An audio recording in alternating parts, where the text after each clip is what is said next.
ऐसे पढ़ते हैं, ऐसे ये देखते हैं। हमारे पास डॉक्टर नुस्खे आते हैं तो उसमें 10-10, 12-12 अद्वियात, 20, 15, 13-13, 14-14 अद्वियात लिख दी है।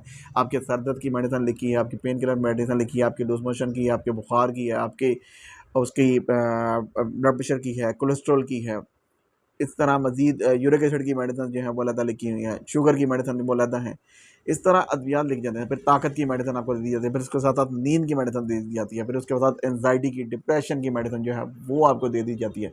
वो 13-13, 14-14, फिर उसके बाद कॉन्स्टिपेशन की, वो भी उसी नुस्खे में लिखी हुई है, उसी में तरीका। अगर कोई वेंटिलेटर, अगर वो कि साँस का पेशेंट आ जा रहा है तो उसके साथ वो उसके उसको कैप्सूल जो हैं वो उसके वो दे दिया, साथ वेंटोलिन दे दिया, साथ वो भाप वगैरह देने के लिए वो चीज़ें जो हैं वो इस्तेमाल करने के लिए कह दिया, साथ विटामिन डी के इंजेक्शन पीने के लिए दिन। मैं ये जानना चाहता हूँ, आपसे पूछना चाहता हूँ, क्या ये तरीका इलाज ये ठीक है या वो तरीका इलाज जो सिर्फ 2 ड्रॉप्स या 2 चंद खुराकों से ही आप